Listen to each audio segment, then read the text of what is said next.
the physical scenes with like Bill throwing me around and stuff like that was just something, because you're trying to make it as realistic as you can, and you're taking your bumps and bruises, but you just go through it. I fell down and I had to kind of roll out of the way because immediately Bill stepped over and then using the real pipe was bashing the ground as to where my body would be. So it's like he's beating my body. So I had to make sure I hit the ground and roll almost immediately. Otherwise I would get cranked with the steel pipe, which in one scenario, Bill actually hit me in the back of the right shoulder with the actual steel pipe.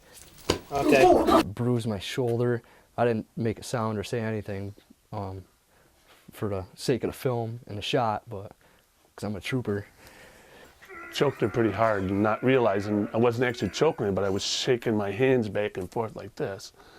And so the thrust of the back and forth was bruising her neck, and she got some good bruises from it.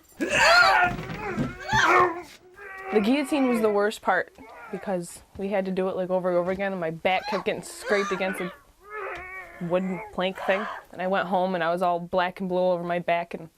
And I was really hammering her back and forth, you know, trying to make it look realistic. And we did it over and over and over. Ow! Okay. When we started doing it, I was doing pretty much everything. I was lighting it and directing it and actually running the camera. And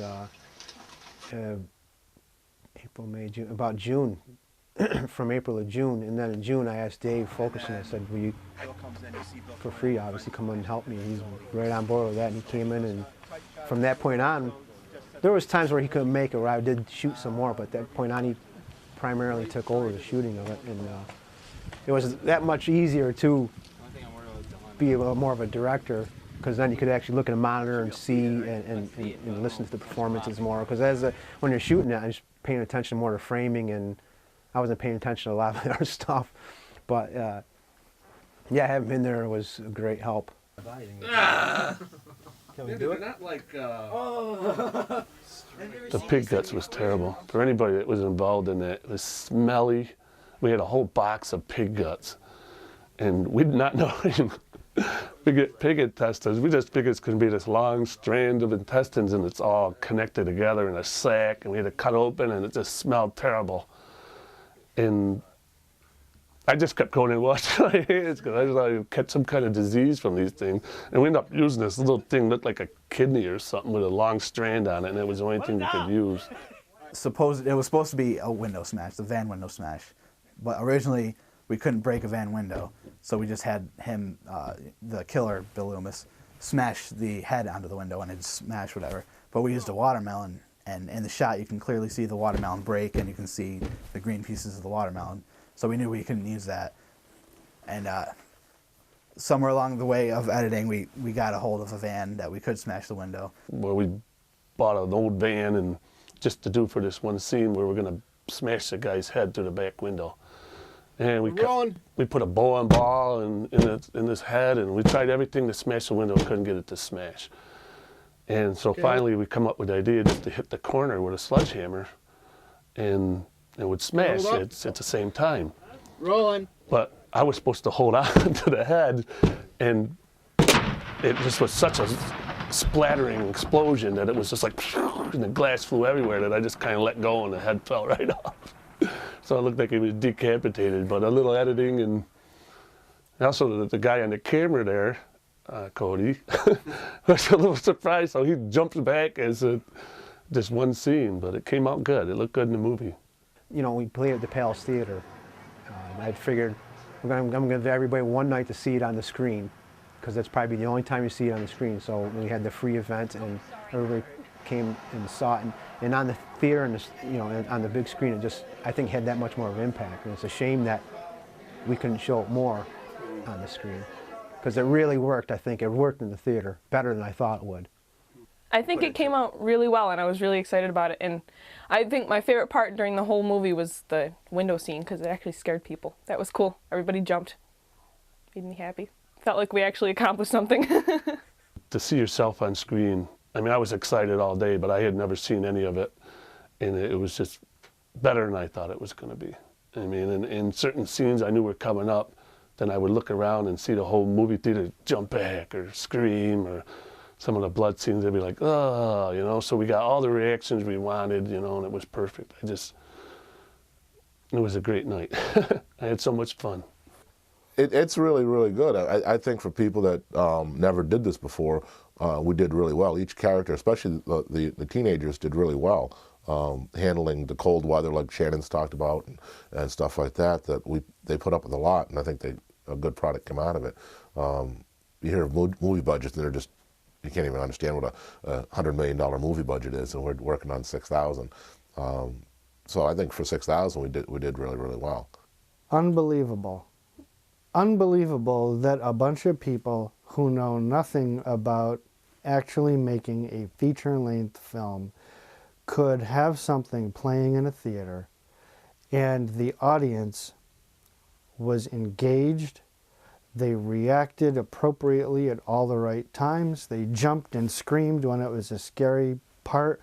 They laughed when it was a comic relief. Well, to see it finally was kind of anticlimactic, only because I had seen it the whole way through. You know, it wasn't like with all the actors and stuff. You know, the only people who had seen it before the premiere were me, my father, and Rob had seen it too. And like Dave had seen parts of it, but he hadn't seen the whole thing together. And so by the time I had seen it, I had already seen everything over and over again. I had put all that stuff in, so it wasn't like one big showing of it. Everybody else got to work on it, then have their break, and then go see it at the end of the summer.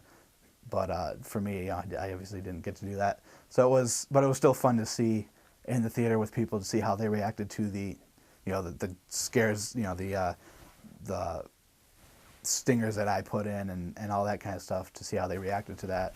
And then I got a lot of compliments about the editing too, which I got more compliments about the editing than the acting, so maybe I shouldn't be an actor, but. I thought that, as far as I go, I thought my acting came out a lot better than I thought it actually was.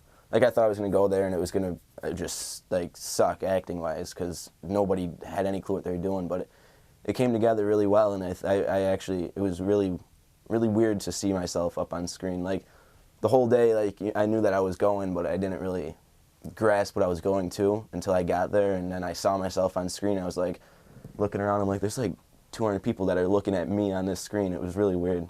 But I think that the movie came out really well, and everybody was impressed with it. And everybody told me the same thing, that they didn't want to see me die in the end, which I don't really know why. I was extremely impressed by how the final product turned out. I never even imagined, it would piece together so smoothly. It's about, 2 hours long, and it just seemed to fly right by. It was extremely enjoyable. Like Bill said earlier, at first you're like, hey, I'm up there and whatever, but as the film goes on, you just get into it, into the storyline, the characters, and you just follow it right along as a normal audience member would. So I was very pleased with how everything turned out. One of my favorite things about the movie actually came after the movie, when we gave a copy of the movie to Bruce Campbell when we met him. But I don't know if he's ever watched it or not. You better be watching, Bruce. Well, there's been sacrifices by family for 2 years now, because it's, on the weekends we would shoot like a, marathon weekend. I would just leave for work Friday morning and wouldn't come home until Sunday night, because I was sleeping over at Amanda's house. Because I'm just closer to Sequoia that way, because everything was shot around Sequoia and Clayville area. And so I was gone for whole weekends, and, and during the editing process, still, it was like, you come home, you eat, you go and you start editing. You're there, but you're not there. So yeah, there's a lot of sacrifices by family during this whole process, but you got support, and she understood, and the whole family understood what I wanted to do and was behind it. So No, so thank you. thank you to everybody.